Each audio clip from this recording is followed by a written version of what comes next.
It's Red versus Blue, episode number 24. And my name is Mike Stark. And I'm Keith Curry. The big news this week, of course, has been all of the campus protests. Any thoughts on this? Well, 1968 called and they want their politics back. It actually is an important week in politics. It may go down as the week that cost Joe Biden the election. We won't know that until November. But it's been a dramatic week across the campuses of America. In 1966, Ronald Reagan came out of nowhere and became governor of California by running against the mess at Berkeley. Well, now we've got a mess on 24 campuses across America. More than 2,000 people have been arrested. Of those who have been arrested, more than half appear not to be actual students or affiliated in any way as a faculty member, what have you, with the university. And I think there's mounting evidence, Mike, that these protesters are not necessarily students. They are professional agitators. This morning, the Wall Street Journal has a Rules for Campus Radicals 2024 editorial in which they go on the After Action site, which is a hub for anarchists and the left. And they say it's clear that in order for this crisis to develop further, student organizations should take buildings wherever possible. That's the After Action report for Humboldt State. The encampment is an escalation. Putting tents on campus is against almost every campus policy. So continue to do that. That's the point of the exercise. These are quotes. So this is all organized by a sort of a national network of radicals that are using students. Everybody likes to imagine these students as idealistic young revolutionaries. Really, they're more like political sheep being manipulated by forces sort of out of their control. And all of this is to the detriment of Joe Biden and the Democrats, even though Chuck Schumer, for example, has been very clear in condemning this. Nonetheless, because there are elements in the Democratic Party that are supportive or tolerant, the whole party gets sort of hit with this brush. And that's going to work to the detriment of Biden and to the Democrats. There's a group called the Freedom Road Socialist Organization, and the Freedom Road Socialists are organizing the demonstrations for the Chicago Convention. And they intend to make these every bit as robust as the convention riots were in 1968. That can't be good for President Biden. Yeah, and it's a complicated issue, obviously. And I've been trying to run this around in my liberal head about what's going on here. I think most of us on the liberal side, we have multi-feelings about this. And my feelings are, I firmly believe in protest. I think that's an important part of the American way. I believe in Israel's plight. They've had a rough go at this. I am extremely sympathetic to the people that are living under Hamas right now and who are becoming human shields to the Hamas. I wish that Israel could target their enemy a little bit more effectively. So all of these things come into play. And a lot of people like to pick and choose one or two of those things and go with it. Well, I happen to believe in all those things. And I look at these protests and I see if these protests continue to the Democratic Convention, as you've talked about, we have a repeat of 1968. And the 1968 uprising virtually put Nixon into office.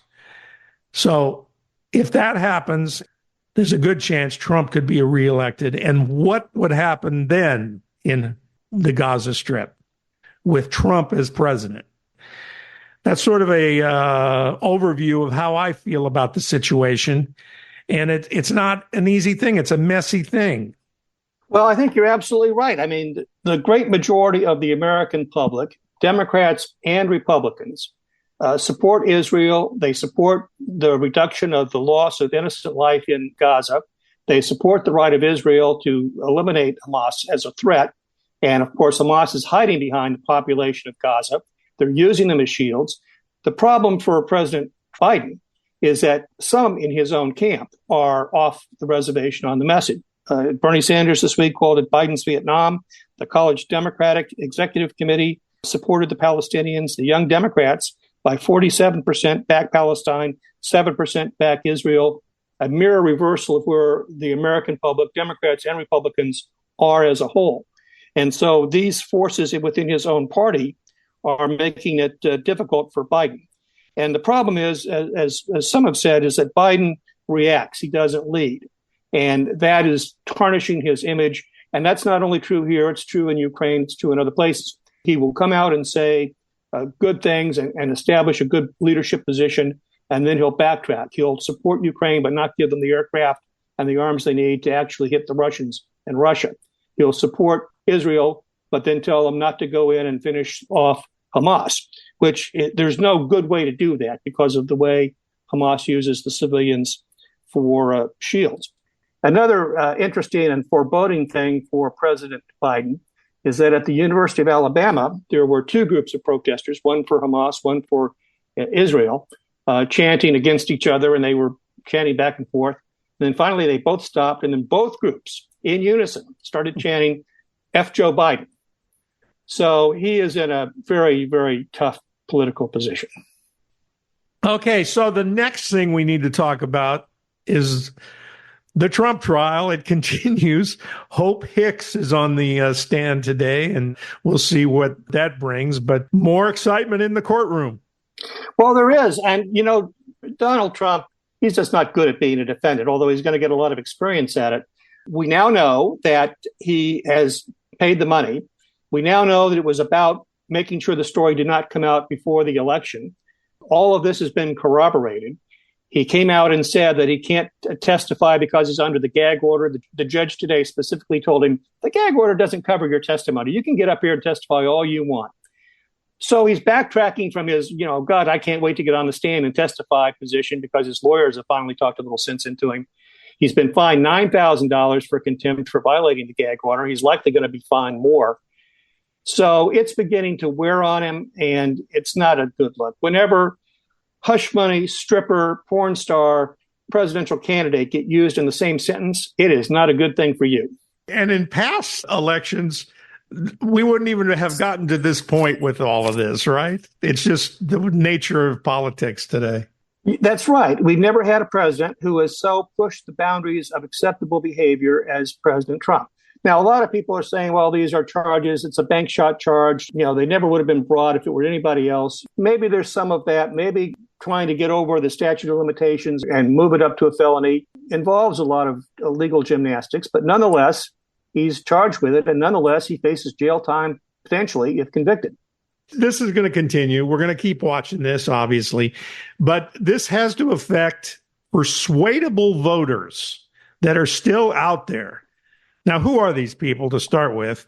Tell me a little bit about this, because that will affect the election one way or the other if someone can reach into those persuadable voters and grab them. According to the New York Times, about 32% of the electorate this year is, quote unquote, persuadable, meaning that they're open to arguments and may switch, or they haven't yet decided. They're undecided voters at this point in the election, which is a relatively large number. So who are they? Well, they are more independent. They are not partisan Democrats, not partisan Republicans. They're people who self-define as independents. They are moderate. They are not on the fringe on the left or the right. They self-define as being a moderate voter. They are economy focused. So appeals on immigration, appeals on abortion are going to be less effective with these voters than appeals on the economy. And of course, the economy right now is working in the favor of Donald Trump. They are less white, which is somewhat surprising. People think minority voters are already decided, but these are actually voters who are, as a group, less white, more ethnically diverse, and they tend to be younger. Older voters have pretty much decided where they're going to be on this election. It's the younger voters who are undecided. Joe Biden is trailing substantially amongst younger voters compared to his previous performance in the election, and he's trailing on the economy. So those are bad things in terms of if the election were held today. They're good things in that he can potentially do something to younger voters that may appeal to them. But again, as he does that, he risks alienating older voters. On the economy, he keeps shooting himself in the foot. The most recent examples are, now we just said, the persuadable voters are moderate, they're independent, they're in the middle. So what does he do? He goes out and says that we're going to mandate gasoline-powered cars and trucks. We're going to amend Title IX to have trans-affirming policies in schools. We're going to forgive $1 billion in student loan for people who are at these campuses that seem to be rioting. And we're going to bring a bunch of Gaza refugees to the United States. And throwing all of that out in this election climate is not a way to appeal to these voters. So you see the challenges that President Biden has in getting there. And of course, Trump, in many ways, just sort of writes these people off to begin with, starting with the 70% of Republicans who are Nikki Haley voters. He's making no attempt to appeal to at all. So where will they go? Well, I think a lot of them are going to not vote, or they're going to skip the presidential race and vote down the ticket. But that's who they are, and that's what they're saying are their priorities. And we're seeing both candidates sort of fail to appeal to them. Okay, let's move quickly to Congress. There's a lot going on there. MTG and Mike Johnson are sparring. What's the latest with that? Marjorie Taylor Greene, who, by the way, voted against aid to Israel, voted against the anti-Semitic bill, and had voted against Israeli support previously, is leading an effort which appears to have three Republicans, herself, Tom Massey, and Paul Gosar, who are going to bring a motion to vacate the Speaker's chair. To his credit, and he's going to be on 60 Minutes on Sunday night, Hakeem Jeffries is now posturing himself as statesman-in-chief by saying, we're not going to participate in this nonsense. Johnson got the right bill on the floor, so we're going to give him a pass, and we're not going to play with the crazies. But whether she gets more than 3 votes, I mean, there were 8 votes to oust McCarthy. So the over-under is 3-8 about whether she's made any progress or not. My guess is it's going to be much closer to 3 than it's going to be to 8 of people who vote with her on this resolution. And it will go nowhere. Yeah, and the Democrats will help out where needed, I take it. Yeah, I think they will basically either abstain or vote present, which will reduce the threshold for Johnson to keep his spot. But they'll do whatever it takes for him to keep the spot. One other additional thing in Congress, Matt Gaetz now has a challenger. Tell me about this and how this came about. Matt Gaetz, who represents the central part of the Florida Panhandle, the Pensacola area, has gotten a primary challenger. He's a U.S. Navy pilot. Now, that is the head of the U.S. Naval Aviation. That's where Top Gun School is at Pensacola, the Naval Aviation Museum, a lot of military families. It's not clear that he's the kind of guy who can appeal broadly to the voters in that district and to coalesce the military vote against Gaetz, who did not serve in the military. But nonetheless, he's got a challenger. Kevin McCarthy has got a lot of campaign funds. He's spending them to defeat Bob Good in Virginia. He's spending them to defeat Lauren Boebert in Colorado. And I suspect he'll fund 3 or 4 mailers in Florida to remind people that Matt Gaetz is subject to an ethics investigation regarding the trafficking of 17-year-old girls to the Bahamas for sex and drugs, which will just, I'm sure, delight Matt Gaetz's constituents. McCarthy obviously doesn't have a short memory. No, he has a long memory and a big bank account. Correct. Okay, finally, before we go, we got to update you on the vote we talked about several episodes ago that was going on in Northern California. Recall that we are 2 months removed from the California primary date back in March the 5th. In the 16th Congressional District, there were 2 Democratic candidates who tied for second place in that district when all of the votes were counted a month after the election.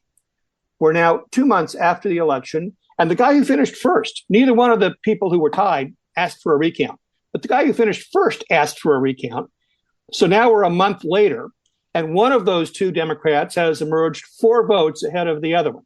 Oh boy. So in the every vote counts category, every vote counts. We only bring that up because it is important to vote, and you're going to be asked to vote here in November. This is an illustration of how important it can be for you to place your vote. Absolutely. Absolutely. Mike, one more sort of moment of zen. Those who closely follow politics will recall that Franklin Roosevelt used his dog Fala. It was alleged to have been put on a destroyer to bring to Campobello for the president. And they attacked his dog Fala, and he did a big radio address about it. And Richard Nixon saved his spot on the 1952 Republican ticket by defending his dog Checkers, which was a gift to the family. It became known as the Checkers speech. It saved Richard Nixon's political career. Kristi Noem has taken that in a different direction and has written a book where she reveals that she apparently shot her dog Cricket because it was a bad dog and was apparently hassling some of her livestock. So she took it out to a gravel pit and shot it. That has not endeared her to dog lovers, and it may very well be what tubes her shot at being the vice presidential nominee. So just a little note to folks out there, do it the Nixon-Roosevelt way. Don't do it the Kristi Noem way. There's not a political upside. Dogs are important to people, and that's a bipartisan thing. So just keep that in mind whenever you're running for office. Absolutely. Okay, that does it for another edition of Red versus Blue. We will be back again next week with more hijinks. Like us on Facebook. Leave us a good review on Spotify or on iTunes or wherever you pick up your podcast. Leave us a 5-star review, please. And we will see you again next week for another edition of Red versus Blue. Thanks for listening, everybody.